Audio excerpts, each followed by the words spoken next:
Mio fratello Gildo vive ancora a Palermo, dove ha un negozio di antiquariato. Ha fatto un sacco di soldi negli anni.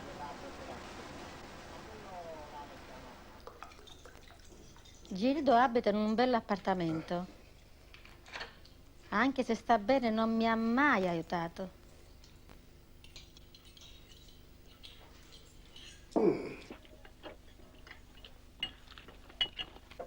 La moglie di Gildo è completamente cieca adesso. Gildo vive con lei e con la figlia di 15 anni che sta per avere un bambino. E il benessere fa schiavo l'essere umano, non solo dal suo, ma anche da se stesso. Perché poi soldi, cercano soldi, più ne hai, più ne vuoi. Degeneratore.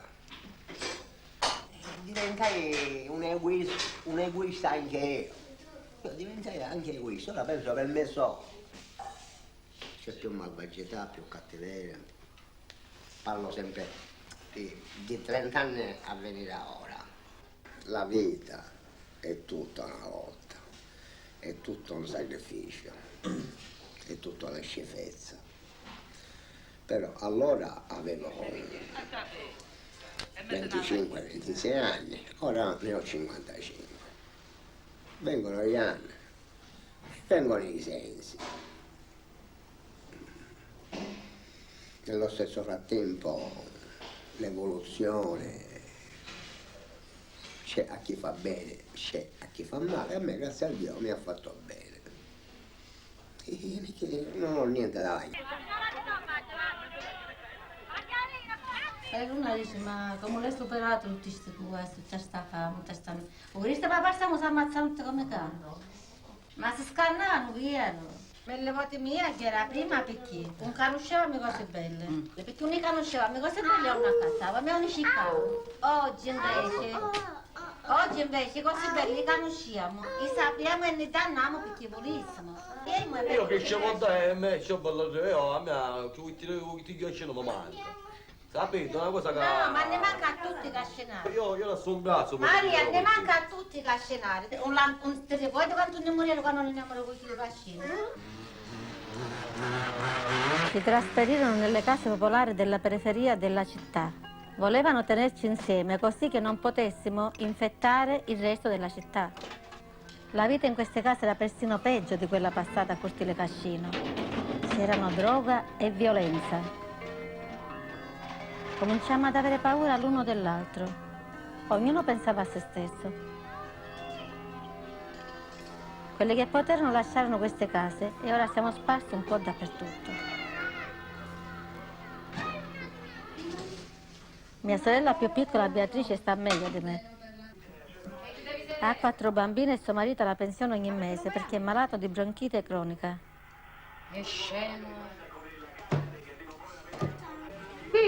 No! Penso che mia madre aveva questo sogno, che lo voleva realizzare a tutti i costi, perché non voleva che facevo la fine di mia sorella Angela, che si è sposata piccolina con una di Cortile Cascino e non aveva altro che botti, fare figli e botti, non conosceva nient'altro che mia sorella Angela. Comunque penso che questo sogno mia madre l'abbia realizzato, sposando uno al di fuori di Cortile Cascino. Qualcosa l'abbia cambiato nella mia vita.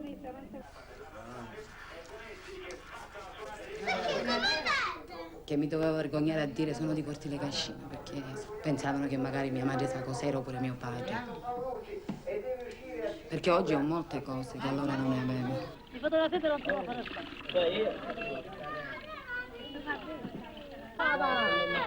Lavare, badare ai bambini e prendere la mia razione quotidiana di botte. Questa era la mia vita nel quartiere. Cortile Cascino non era un bel posto in cui essere una donna. Mi danno 5.000 lire. Ma no che te volevamo fare la subicchiere, Questo è il subicchiere che me lo mi danno 5.000 lire. Ma no che te volevamo fare la subicchiere, Questo è il subicchiere che tu mi vuoi fare a me. Di questo ancora ne prende più una squadrina. Non so che mi fai anche tu. Guardate caro povegno porone. Amano sabbia, guardate caro povegno porone. Amano sabbia, guardate caro povegno porone. Tu cosa canzone mi fai? Vai a te. Ma qua. Qua canzone mi fai. No, perché dobbiamo diventare il nemico. Ma vuoi sapere, va bene? Oh, andiamo a cagare. Te lascio. Amore.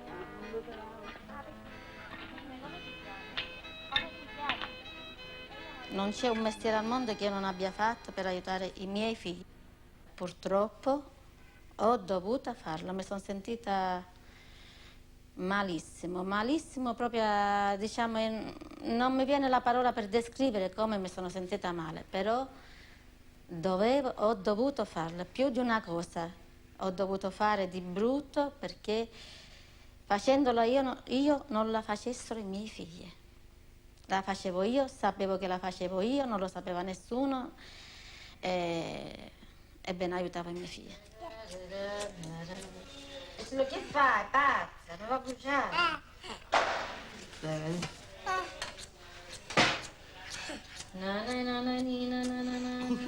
Le mie due figlie sono Anna e Fina. Anche se ognuna ha il proprio appartamento per mangiare e riposarsi, vengono a casa mia. No, ma stiamo a bruciare. Ava! Ma fate senso, basta, Anna. Anna, c'è via questa poeta.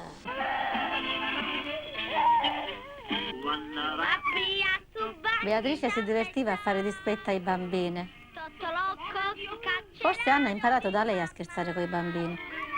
Palumella, palume, l'insaletta fa merita.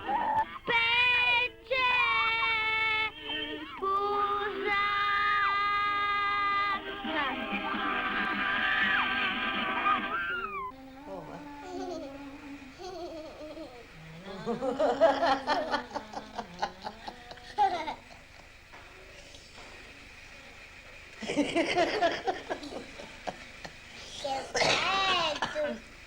Fa male. Me la fumo io, Schifo. Fai schifo. Non si può, ma si fa male.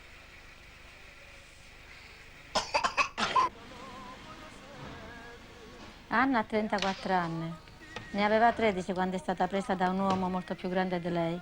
Ritornò da me quando si rese conto di essere incinta. Ora ha serie problemi di salute. Sentendosi dire tutto un tratto di avere un tumore. Un giorno, 3 giorni prima stavo bene. Sono andata a casa da mia madre piangendo. Sono tutta la famiglia è in subbuio. E la mia paura è appunto quella di non ritornare più quella che ero prima, che magari anche se ho mal di testa, ho sempre paura di avere questo male. Diciamo che vivo sempre nell'ansia di poter un giorno morire, perché essendo che sia un brutto male.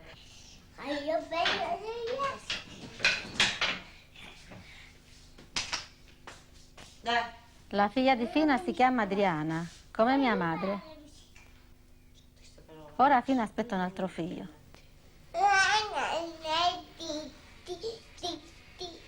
Che vergogna, impaestati, sono fratelli.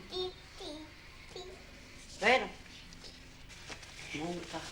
Mi sarebbe piaciuto mandare i bambini a scuola, così potevano da grandi fare un buon mestiere. Questo era il mio sogno. Avevo grandi speranze per Fina. Volevo che diventasse una pianista. Ho fatto la scuola fino alla terza elementare, poi non ci sono andata più perché mia madre lavorava e quindi io dovevo badare agli altri bambini più piccoli. Se posso aiutarli con tutto il cuore, vorrei che i miei figli avrebbero, non dico tutto, ma metà di quello che dà la vita. Penso che i miei bambini la vita migliore, forse se devono crearla anche con un po' di aiuto mio.